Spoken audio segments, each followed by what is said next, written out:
நீங்கள் ஆப்பிள் யூஸர்னா அப்போ இந்த வீடியோ உங்களுக்காக தான். ஆப்பிள் யூஸருக்கு வீடியோவா? ஆமாங்க, போட்டு தானே ஆகணும். அதுவும் நம்ம iOS 18 வந்திருக்கு, அப்போ போட்டு தானே ஆகணும். iOS 18 வந்துருச்சா? உடனே போய் ஃபோன் எடுத்து பார்க்காதீங்க. வந்திருக்கு, ஆனால் இன்னும் நம்ம கைக்கு வரல. அப்படின்னா WWDC மீட்டிங் நடந்தது இல்லையா, ஜூன் 10 நேற்று. அந்த மீட்டிங்கில் வந்து ஐஃபோனோட iOS 18 ரிலீஸ் பண்ணியிருக்காங்க. அந்த iOS இப்போதைக்கு நம்மளோட வேர்ல்டு வைடு டெவலப்பர் கான்ஃபரன்ஸில் ரிலீஸ் பண்ணதுனால அங்கே இருக்கிற டெவலப்பர்ஸ் மட்டும் அதை யூஸ் பண்ணுவாங்க. அதை யூஸ் பண்ணி அதில் இருக்கிற பக்ஸ் என்னென்ன அப்படின்றத ஐடென்டிஃபை பண்ணி அதை ஆப்பிள் கிட்ட சொல்லுவாங்க. ஆப்பிள் அதை ரெக்டிஃபை பண்ணதுக்கப்புறம் நம்மளோட பப்ளிக்கு கொடுப்பாங்க. இது எப்போ நம்ம கிடைக்கும் அப்படின்னு பார்த்தா செப்டம்பர் 2024 அப்போது நமக்கு கிடைக்கும் அப்படின்னு சொல்லிட்டு ஆப்பிள் கன்ஃபார்ம் பண்ணியிருக்காங்க. இது ஒன்று. சரி, இந்த பர்டிகுலர் வேர்ஷனை வந்து நான் யூஸ் பண்ணுறதில்ல, எனக்கு என்ன பெனிஃபிட்ஸ் கிடைக்கும், என்னென்ன ஃபியூச்சர்ஸ் எனக்கு கிடைக்கும் அப்படின்னு கேட்டிங்க அப்படின்னா, இந்த ஐஃபோன் ஐகான்ஸ் கஸ்டமைஸ் பண்ணிக்க முடியும். லாக் ஸ்க்ரீனை வந்து சிங்கிள் டச்சில் வந்து ஓப்பன் பண்ண முடியும். இதுக்கப்புறம் வந்து பார்த்திங்கன்னா ஐகான்ஸ் எங்கெங்கே மூவ் பண்ண முடியும். இப்போ நீங்கள் ஆண்ட்ராய்ட் ஃபோன்ஸ்லாம் பார்த்துருப்பீங்க, ஒரு ஐக்கானை ஹோம் ஸ்க்ரீனில் இந்த இடத்துலேருந்து அந்த இடத்துக்கு மூவ் பண்ணணும், அந்த இடத்துல இந்த இடத்துக்கு மூவ் பண்ணணும்னா மூவ் பண்ண முடியும். பட் ஐஃபோனில் அதெல்லாம் முடியாது. அந்த தீமை சேஞ்ச் பண்ண முடியாது, ஐக்கானோட டிசைனை சேஞ்ச் பண்ண முடியாது, இன்னும் கலர்ஸை சேஞ்ச் பண்ண முடியாது. இது எல்லாமே இந்த வெர்ஷனில் ரொம்ப சூப்பராக நம்மளால் பண்ணிக்க முடியும் அப்படின்னு சொல்லிட்டு ஒரு கிரேட் நியூஸை ஐஃபோன் யூசர்ஸ்க்கு கொடுத்துருக்காங்க ஐஃபோன் சைட்லேருந்து. ஆப்பிள் என்ன சொல்லியிருக்காங்கன்னா, இது ஒரு ஸ்டேபிள் வெர்ஷன் சொல்லியிருக்காங்க. பட் ஆனால் வந்து என்னோட ITS ஆஃப் 10 years எக்ஸ்பீரியன்ஸில் ஸ்டேபிள் வெர்ஷன் ஒன்று கிடையவே கிடையாது. ஏன் அப்படி சொல்கிறேன் அப்படின்னா, போன வருஷம் ஐஃபோனோட 17 ரிலீஸ் பண்ணியிருந்தாங்க iOS. அதில் இருக்கிற பக்கை ரெக்டிஃபை பண்ணி தான் iOS 18 ரிலீஸ் பண்ணியிருக்காங்க. அப்போது வருஷம் என்ன தான் நம்ம வெர்ஷன்ஸ் ரிலீஸ் பண்ணால் கூட அதில் ஒரு பக்குன்றது இருக்க தான் செய்யும். அந்த பக்கை ரெக்டிஃபை பண்ணுறது தான் அடுத்த வருஷம் ரிலீஸ் ஆகும். ஸோ அப்புறம் எங்கேருந்து ஸ்டேபிள் வெர்ஷன்றது ஒன்று வரும்? அப்படி எதுவும் பாசிபிலிட்டிஸ் கிடையாது இல்லையா? அதனால தான் நான் சொல்கிறேன், ஸ்டேபிள் வெர்ஷன் ஒன்று கிடையவே கிடையாது அப்படிங்கிறது நான் என்னோட கருத்து. இந்த வெர்ஷன்ஸ் எல்லாத்தையுமே வந்து டெவலப்பர்ஸ் கிட்டே தான் கொடுத்துருக்காங்களே. இப்போ உங்களுக்குள்ள ஒரு கேள்வி வரலாம், ப்ரோ இந்த வெர்ஷன் தான் இப்போ நீங்கள் சொன்னீங்க, அதை டெவலப்பர்கிட்ட கொடுத்தாங்க, டெவலப்பர் அதை வந்து செக் பண்ணியிருப்பாங்க இல்லையா, வேர்ல்டு வைட் கவுன்சில்லேருந்து கன்ஃபார்மாக செக் பண்ணியிருப்பாங்க. ஆனால் டெவலப்பர்ஸ்னால் எவ்வளோ இருந்திருப்பாங்கன்னு நினைக்கிறீங்க? ஒரு 1000-2000 பேர் இருந்திருப்பாங்களா? பட் ஆனால் அது பப்ளிக் கிட்ட வரும்போது எவ்வளோ பேர் இருப்போம்? ஒரு 2 கோடி பேர், ஒரு 5 கோடி பேர். உங்களுக்கு ஒன்று தெரியுமா, ஆப்பிள் வந்து 200 கோடி மக்கள் யூஸ் பண்ணிகிட்டு இருக்காங்கம்மா ஆப்பிள் ஐஃபோனை. அப்போ அதில் ஒரு 100 கோடி மக்கள் யூஸ் பண்ணும்போது தான் ரியல் பக் என்ன அப்படிங்கிறதே நமக்கு தெரியும்.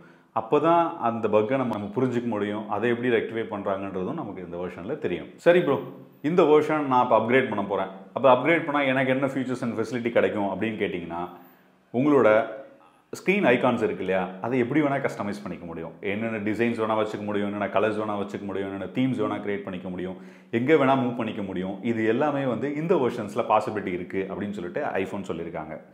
இது மட்டும் இல்லாமல் ஸ்க்ரீனை வந்து லாக் பண்ணுறதை வந்து சிங்கிள் டச்சில் பண்ண முடியும், அதை அன்லாக் பண்ணிக்க முடியும். இந்த ஃபெசிலிட்டி இருக்குது.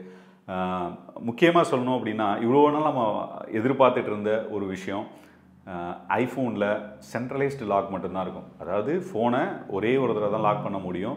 எந்த ஒரு பர்டிகுலர் ஆப்பையும் போய்ட்டு ஒரு வாட்ஸ்அப்பையோ இல்லை ட்விட்டரையோ இல்லை ஒரு இன்ஸ்டாகிராமையோ இல்லை யூடியூபையோ தனியாக போய் லாக் பண்ண முடியாது. பட் அந்த ஃபெசிலிட்டி இந்த ஃபியூச்சர் இந்த பர்டிகுலர் வெர்ஷனில் இருக்குது அப்படின்னு ஐஃபோன் சொல்லியிருக்காங்க. இது மட்டும் இல்லாமல் அந்த பர்டிகுலர் ஆப் என்னென்ன ஆப்பை நம்ம ஹைட் பண்ணணும்னு நினைக்கிறோம் இல்லையா, அந்த ஃபெசிலிட்டியுமே இதில் இருக்குது. 2 இதை தவிர என்ன அப்படின்னா, ரொம்ப முக்கியமான ஃபியூச்சர் அப்படின்னா டார்க் தீம். ஃபோனை வந்து டார்க் ஸ்க்ரீனில் வச்சு நம்ம பார்க்க முடியும். ஸோ கண்ணுக்கு வந்து குளுமையாக வச்சு பார்க்க முடியும். ஸோ அந்த ஃபெசிலிட்டியும் வந்து iOS 18 வந்து நமக்கு வந்து கிடச்சிருக்கு. பட் ஆண்ட்ராய்டு யூசர்ஸ்க்கு ஒரு கொஷின் வரும்ல, இதெல்லாம் நம்ம ஏற்கனவே பார்த்துருக்கோம்ல, அதே தான். என்ன பண்ணுறது, அட்லீஸ்ட் இப்போயாவது கொண்டு வந்திருக்காங்களே அப்படின்னு நினச்சி சந்தோஷப்பட்டுக்க வேண்டியதான். பரவாயில்ல. சரி, இவ்வளோ ஃபீச்சர் சொல்லிட்டீங்க, இதை தவிர வேறு ஏதாவது பெனிஃபிட்ஸ் இருக்கா அப்படின்னு கேட்டால் இருக்குது. நம்ம சப்போஸ் எங்கேயாவது வந்து ஒரு காட்டிலையோ மலைக்கோ போகிறோம், இல்லை வேறு எங்கேயாவது ட்ரெக்கிங் போகிறோம், அந்த இடத்துல வந்து நம்ம பார்த்திங்கன்னா சில இடங்களில் சிக்னலே கிடைக்காது. அப்போது ஏதாவது ஒரு எமர்ஜென்சியாக யாருக்காவது மெசேஜ் அனுப்பணும், இல்லை யாருக்காவது வந்து நம்ம இங்கே இருக்கோம் இங்கே மாட்டிக்கிட்டோம் அப்படின்றத சொல்லணும்னா நம்ம சிக்னல் இல்லாத இடத்துல என்ன பண்ண முடியும்? ஒன்றுமே பண்ண முடியாது இல்லையா? ஆனால் இந்த ஐஃபோனில் இந்த பர்டிகுலர் வெர்ஷனில் சேட்டலைட் மூலம் நம்ம மெசேஜ் அனுப்புறதுக்கு ஒரு ஃபெசிலிட்டி கொண்டு வந்திருக்காங்க. ஸோ இந்த சேட்டலைட் மூலம் மெசேஜ் அனுப்புகிற ஃபெசிலிட்டியை வந்து நான் கூட நினச்சேன் இது நம்ம எலான் மஸ்கோட ஸ்டார்லிங்கோட டைப் பண்ணியிருப்பாங்க அப்படின்னு. ஆனால் அதுதான் கிடையாது. ஆனால் அவங்க டைப் பண்ணியிருக்கிறது இந்த குளோபல் ஸ்டார் கம்பெனியோட டைப் பண்ணி இந்த பர்டிகுலர் கான்செப்ட் ஒர்க் ஆகிற மாதிரி பண்ணியிருக்காங்க. இது ரியலி சூப்பர் பெனிஃபிட் யூனோ. அதற்கப்புறம் பார்த்தீங்க அப்படின்னா இந்த ஆப்ஸ் நான் ஃப்ரீக்வெண்ட்டாக யூஸ் பண்ணிகிட்டு இருப்போம்ல, ஒரு வாட்ஸ்அப் யூஸ் பண்ணுவோம், ட்விட்டர் யூஸ் பண்ணுவோம், யூடியூப் யூஸ் பண்ணுவோம். இந்த மாதிரி ஆப்ஸ் எல்லாம் வந்து நம்ம கஸ்டமைஸ் பண்ணி ஷார்ட்கட் க்ரியேட் பண்ணிக்கலாம் ஹோம் ஸ்க்ரீனில். அதை க்ரியேட் பண்ணிக்கிறதுக்கு ஒரு third party app obviously use பண்ணுற மாதிரி இருக்கும். அதை யூஸ் பண்ணால் இந்த ஃபெசிலிட்டியை நம்ம வந்து அவைல் பண்ணிக்க முடியும் அப்படின்னு சொல்லிட்டு ஐஃபோன் சொல்லியிருக்காங்க. இவ்வளோ ஆப்ஷன்ஸ் நிறைய ஃபீச்சர்ஸ்லாம் சொல்லிட்டேன். அப்போ இது எல்லா ஃபோனுக்கும் அப்ளிகேபிளா அப்படின்னு கேட்டால் கிடையாது. அப்போ யாருக்கு அப்ளிகேபிள் அப்படின்னு பார்த்தீங்கன்னா ஆப்பிளோட SE சீரீஸ் வந்தது இல்லையா, SE, அந்த சீரீஸ்க்கு அப்புறம் வந்த எல்லா சீரீஸ்க்குமே இந்த எல்லா ஃபீச்சர்ஸும் அப்ளிகேபிள்னு சொல்லியிருக்காங்க. சரி, இந்த ஃபீச்சர்ஸ்லாம் அப்ளிகேபிள் அப்படின்னா இதை தவிர வேறு ஏதாவது இருக்கா ப்ரோ எக்ஸ்ட்ரா அப்படின்னு கேட்டால் ஆப்வியஸ்லி இருக்குது. என்னென்னா நம்ம ஓப்பன் ஏஐ சொல்லுவோம் இல்லையா, அந்த ஓப்பன் ஏஐ ChatGPTயோட இன்டகிரேஷன் பண்ணி சிரியோட ஃபீச்சர்ஸை வந்து என்ஹான்ஸ் பண்ணியிருக்காங்க. இந்த ஓப்பன் ஏஐயில் வந்து பார்த்தீங்கன்னா நீங்கள் நிறைய சர்ச் பண்ணி எடுத்துக்க முடியும் ChatGPT வழியாக. இந்த ஃபீச்சர்ஸ் இருக்குது. பட் இந்த பர்டிகுலர் ஃபீச்சர் வந்து பார்த்தீங்கன்னா சில மாடல்ஸ்க்கு மட்டும்தான் applicable, which is iPhone 15 and 15 ப்ரோக்கு அப்புறம் அந்த எல்லா மாடல்ஸ்க்கும் வந்து இந்த ஃபீச்சர்ஸ் வந்து அவைலபிலிட்டியாக இருக்கும். இந்த ஓப்பன் ஏஐன்னு சொல்லும் போது செக்யூரிட்டி ப்ரீச் ஏதாவது இருக்குமா அப்படின்னு கேட்டால் கன்ஃபார்மாக இருக்கும். அப்படிங்கிறத வந்து நான் சொல்லலைங்க, ஈவன் பப்ளிக் நம்ம வந்து ஃபீல் பண்ணுறாங்க. ஏன் அப்படின்னா நம்ம என்ன சர்ச் பண்ணுறோமோ அது இன்டர்நெட்டில் வந்து அந்த இன்ஃபர்மேஷன்ஸ் வந்து ஸ்ப்ரெட் ஆக சான்சஸ் இருக்குன்னு பப்ளிக் வந்து ஜென்ரல் பப்ளிக் ஃபீல் பண்ணுறாங்க. ஈவன் நம்ம எலான் மஸ்கே என்ன சொல்லியிருக்காரு அப்படின்னா இந்த ChatGPTயோட இன்டகிரேட் பண்ணி நீங்கள் இந்த ஃபெசிலிட்டியை ஃபியூச்சர்ஸை கொண்டு வரீங்க அப்படின்ற பட்சத்தில் என்னோடய எம்ப்ளாயீஸ் யாருமே ஐஃபோனை ஆஃபீஸ்க்கு கொண்டு வரக்கூடாது அப்படிங்கிற ஒரு ரூலை நான் பாஸ் பண்ண வாய்ப்பு இருக்குது அப்படின்னும் ட்விட்டரில் சொல்லியிருக்காரு. இப்போ இவ்வளோ ஃபீச்சர்ஸு சில செக்யூரிட்டி ப்ரீச்சஸ் பாசிபிலிட்டிஸ் இருக்குது அப்படின்லாம் சொல்லியிருக்காங்க.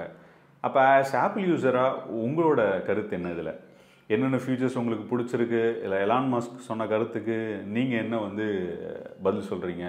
அவர் சொன்னது ஓகேவா, இல்லை இப்படி சொல்லக்கூடாது, இல்லை இதில் சேஞ்சஸ் வரணும், இல்லை ChatGPT வேணும் அப்படின்னு நினைக்கிறீங்களா? உங்களோட கருத்தை கமெண்ட் பாக்ஸில் சொல்லுங்கள். தேங்க்யூ.